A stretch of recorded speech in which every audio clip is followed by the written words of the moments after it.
The evil one works in those who are disobedient. Now listen to this.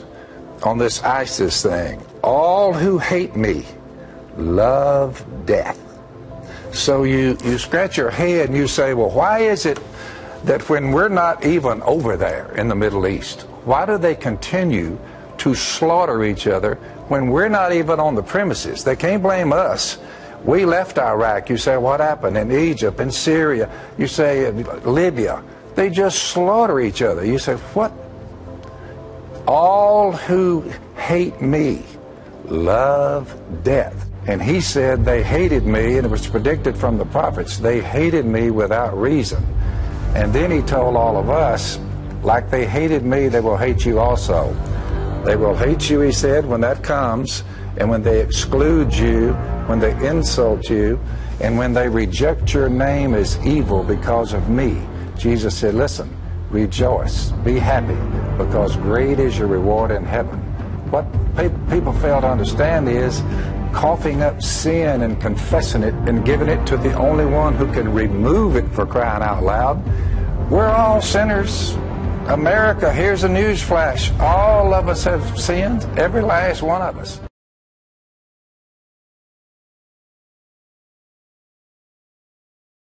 Are scared, they are staying back there. Then you see him go after this person and attack somebody. That maintenance worker does help out in this situation. Took BART police 7 minutes to respond. In that time, Perez was all over the place, and many riders. An eyewitness captured this video as the man, completely naked, charges at the deputies who opened fire. Even after being shot and tased, deputies say this guy was still fighting back. Don't move! He was very aggressive. He was growling like an animal. They say a sophomore student was approached and attacked by a naked man on McDowell Street. Naked and on a rampage. Now at 11, we've got the 911 calls. McDonald's workers pleading for backup as a naked woman goes berserk.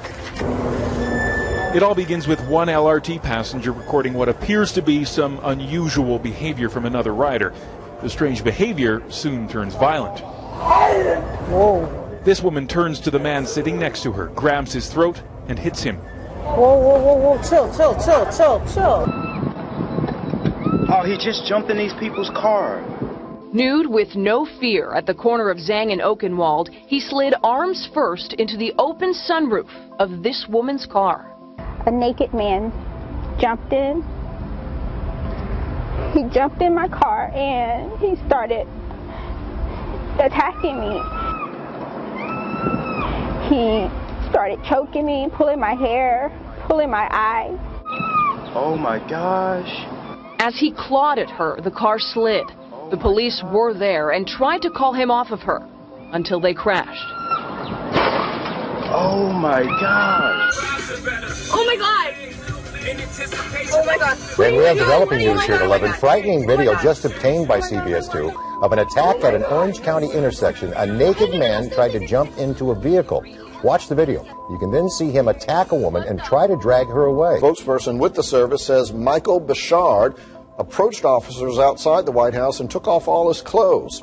As they tried to arrest him, Beshard assaulted 2 of the officers. He was arrested on 2 counts of assault and 1 count of indecent exposure. She watched as a man squared off with police right in front of her office building. First tased 3 times. Then police say an officer fired 1 shot to his chest. Had him apprehended on the ground and he was still fighting him even after he had been shot. Shocking, but nothing compared to what she'd seen seconds before. That man terrorizing the medical testing center where she works. Beating his chest and being crazy outside of our window, where he disrobed, took all his clothes off and threw him down the stairwell. It felt like they were being held hostage until he finally went outside where police were waiting. So it was a very surreal, hard day today.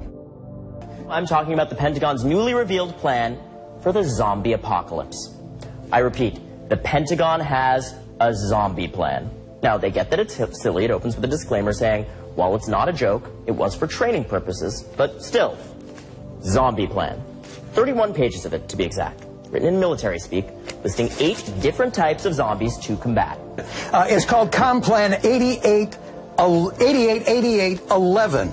It's called Control Zombie Dominance and Survival Plan. Crisis Action Plan to eradicate the zombie threat and protect humankind. This plan was actually drawn up by the Military Strategic Command, and it runs through several zombie scenarios that could threaten the political and economic stability in the United States.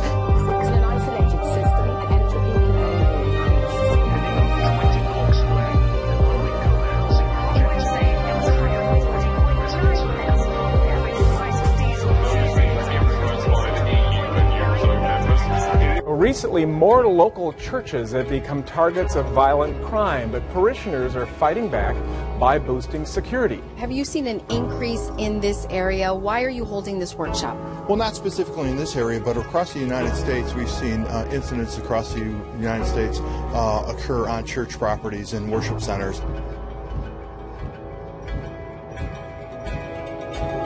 Daniel St. Hubert appeared stone-faced before a judge in a Brooklyn courtroom, handcuffed and flanked by heavily armed officers.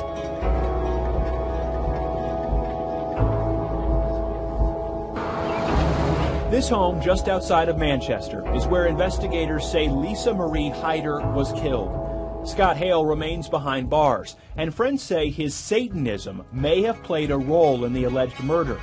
Court documents show he cut off the head, hands, and feet of Lisa Marie Hyder and then ate part of her body. Colin Kaepernick won't be charged by prosecutors in an April 1st incident at a Miami hotel. Police investigated 2 911 calls from a woman who claimed she was partying with a 49er quarterback and 2 other NFL players. The person who, the alleged victim in this case, who claimed that that these things happened to her,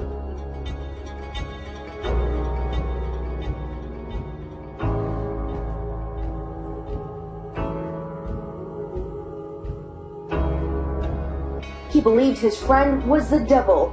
His friend, 23-year-old Anthony Sakura. Deputy Officer Detective Anthony Borja says once taken into custody, DeSoto cooperated with police, but offered a disturbing interview where DeSoto claimed the devil told him to do it. He told me that he read somewhere that if a person were to commit a violent act such as the one that he just completed, that person will be given a day off from hell's eternal damnation. During the latter part of the interview, he said that he was accepted into the dark side. A 22-year-old Satanist in Athens has been arrested for, quote, sacrificing a woman to Satan on Easter Sunday. He, quote, sacrificed her to Satan and then wrote 666 on a park bench nearby in her blood.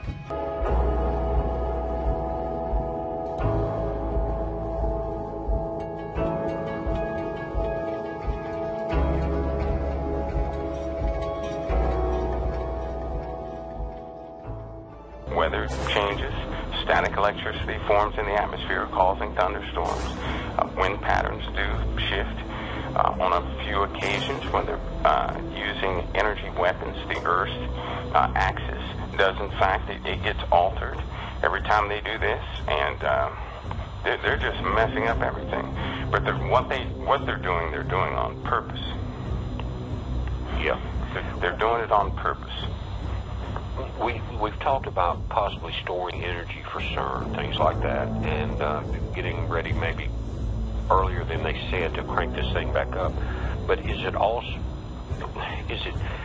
and let me back up, and that CERN it could possibly open a Stargate or something like that, but also the storage of energy around the planet. And you're talking about being a component of HAARP. Would HAARP be like the barrel of the gun and the rest of this, the energy, the bullet? Well, it could, because in other words, if they're thinking they can use HAARP to defeat God's ark, is that what they're thinking, Michael?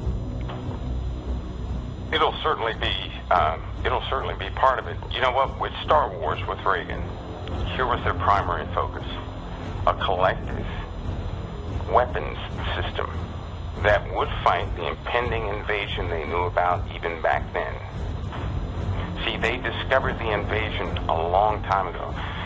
What the public doesn't know is these guys have been warned these guys have had dreams upon dreams from messengers, some of them come in the name of the God of Abraham and so forth. They've been convicted. There have been Christians in there that can no longer serve because of the conviction of what their organization was really serving. Mexico. This crack stretches nearly 2/3 of a mile and measures close to 30 feet deep and more than 15 feet wide across in some spots.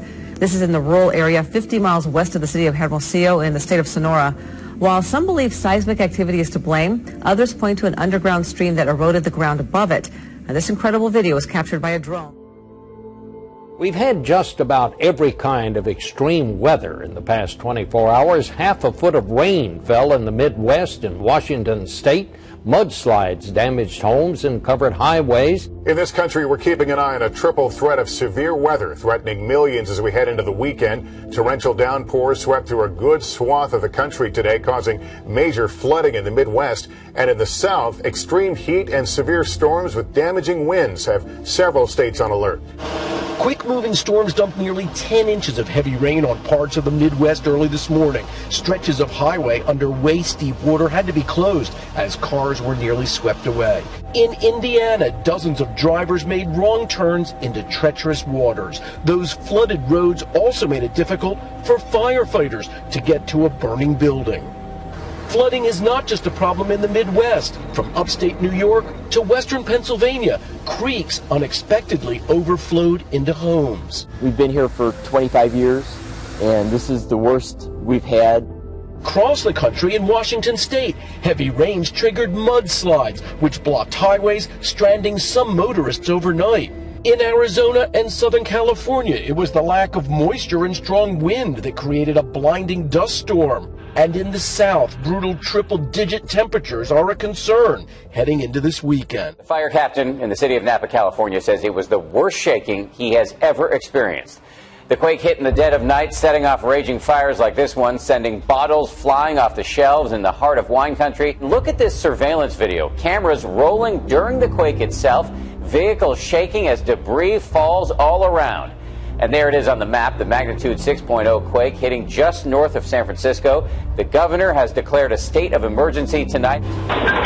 3:20 a.m. Sunday, the quake strikes in the dead of night. The earth-shattering moment caught on surveillance video, shaking people out of bed. I woke up and thought, oh my God, this is it. You know, this is the big one. These store shelves thrashed around before the power goes out. Seconds later, the shaking is over, but the chaos has just begun. The monster 6.0 quake, the worst to hit the Bay Area in 25 years. Fires rage in the scenic tourist town of Napa.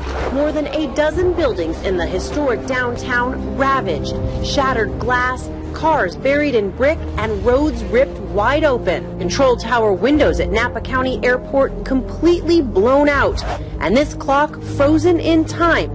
After this morning's earthquake in Napa, California, concerns tonight about another earthquake, a magnitude 7.0 earthquake that struck just a short time ago in Peru. Chad, what do you say? Any tie between a quake in Northern California and one south of there in Peru, in South America? You know, Jim, if the Northern California quake was much bigger, then I would say yes, there's a potential that there could be some teleconnection, but likely not here with a 6.0 and Peru down as a 7.0. Let's turn to Central America, which has been in the grip of one of the worst droughts in decades. The government of Guatemala has actually declared a state of emergency as a result of the prolonged droughts the country has been suffering. More than 200,000 families have now been affected as crops have failed across the country. And Guatemala is not alone in its plight. Drought has also been affecting neighbouring Honduras, El Salvador and nearby Nicaragua. Iceland continues to prepare this morning for a possible volcano eruption. The volcano, buried deep under one of Europe's largest glaciers, is rumbling to life.